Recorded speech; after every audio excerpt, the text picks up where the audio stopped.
your strengths movement chart, this is what it means. It means that, and again, I would phrase it as a question. If I was doing a coaching session with you, one-on-one, okay, and I saw that on problem solving, you had a movement of 6 points, I would ask you, who or what makes you feel that you can't be as, were you more optimistic? Who or what would make you feel that you can't be as optimistic as you've been created to be, and you must be more realistic? Because that's what that's indicating to me, is you believe that you must be more realistic in some sphere of your life. It doesn't tell me what sphere. In some sphere of your life to be successful. So I'd ask you, is that true? And you don't have to answer now, but that's how I would process that with somebody. And that's what you can do with yourself, okay? What the movement means is that you probably believe that you actually can't live out your strength in some sphere or another in your life. The assessment doesn't tell us what sphere. It could be work, it could be family, those you play with, those you worship with.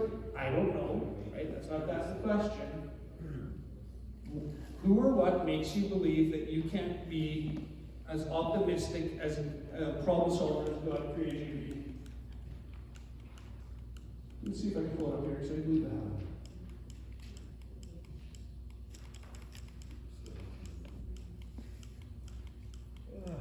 Does that make sense or not really? No. It's kind of different. Okay, here's my chart. Let me explain it to you. This is what I want to find. Here's my chart. On the left-hand side, I got my natural strengths. Okay? On the right-hand side, I've got my strengths movements. And you can see that I don't have much movement on the first 3, right? I have a movement of -2, no big deal. Got no movement there, no movement there. When it comes to facing risk, I got movement towards being pioneering as opposed to where I am. Okay, this is where I am naturally. 2, it's where I'm naturally. That's my movement. So if I was coaching myself, I would ask myself, Don, who or what makes you feel that you have to be more pioneering when facing risk? Who or what? Because that's what it's indicating. And I asked myself that question. I would have said at the time that I did this, that's simple. It's the leadership team at my church. Why? Because we were going through a transition. And they're all here. They're all people-oriented and slow processors, and we're trying to shift as a church how we do church, and we're trying to hire someone new. So that's going to make me feel like I've got to be more pioneering. Otherwise, we're going to take forever to get anywhere. So I would have been able to say, well, that's who.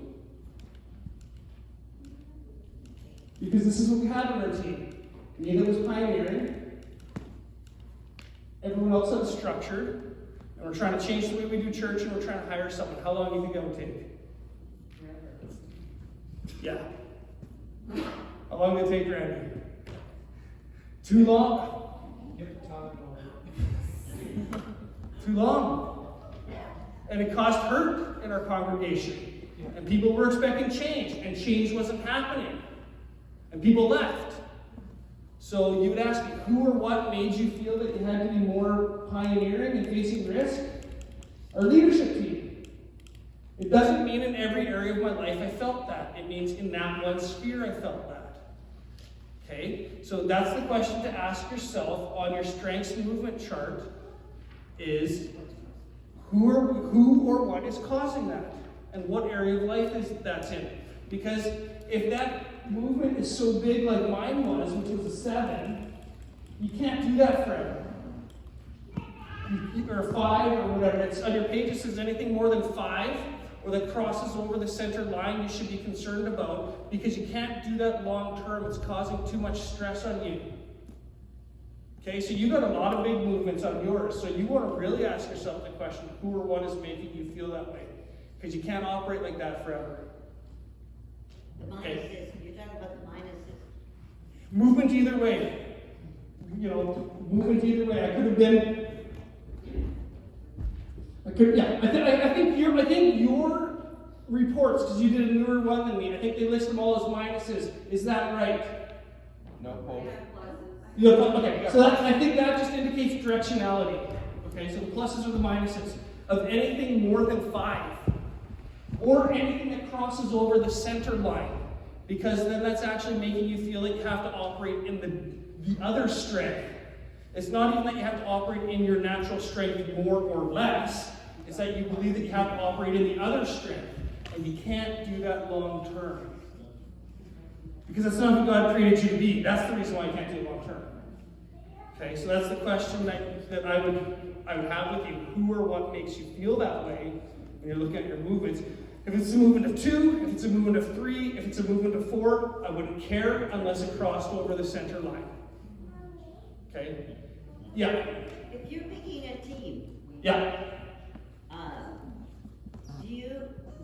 I don't know if you do that. Yeah.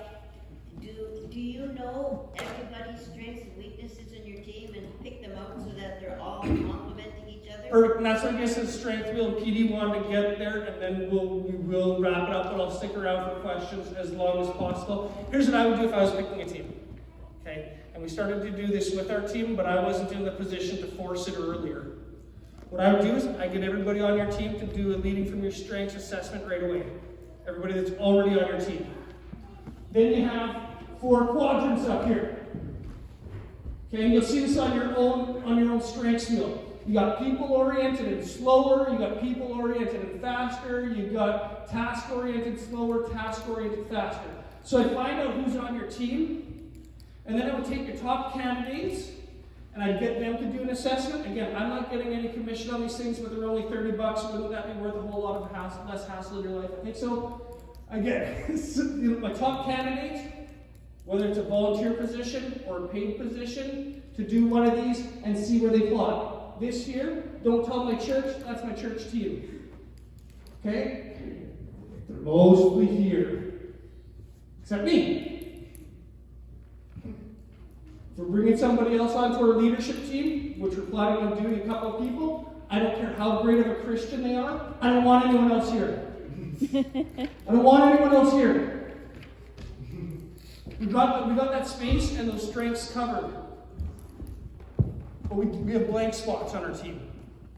So it doesn't matter how great of a person they are, how much they love the Lord, those are important. But if you're building a team and they're falling in this area that's already packed, you don't need another one of those. It gives a new definition to having the right people in the right place at the right time. Yeah. What I say to that is I always say a well-rounded team is not made out of well-rounded individuals. A well-rounded team is made out of individuals with complementary strengths that are fully released to use their strengths as often as they can. The example, and I know I am stepping just a little bit over time, the example of that was I played basketball in Landmark. I was pretty good for a small town basketball team. We played Sprague and they killed us every time. They had a guy who's, like, how tall are you? 6'5"? 187 centimeters. Okay.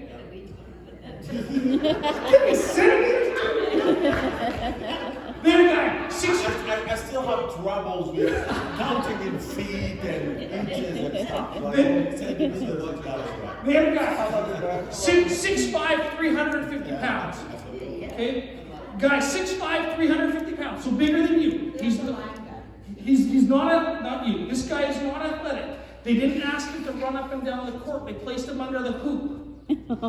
Okay, and I know how to box out, but you're not boxing out 6'5", 350 pounds.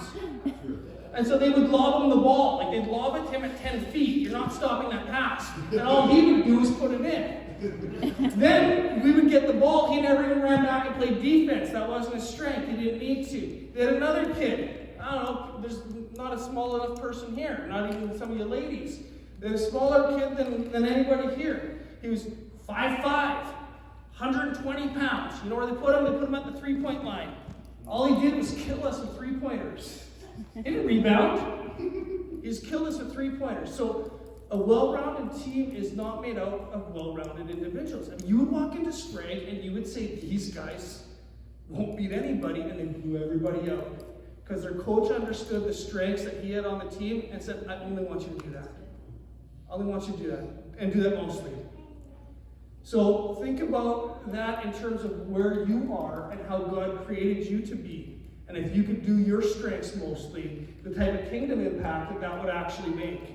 It doesn't matter how you look. Somebody could look at you and think that you're a write-off or whatever, or you can't do that, or you can't accomplish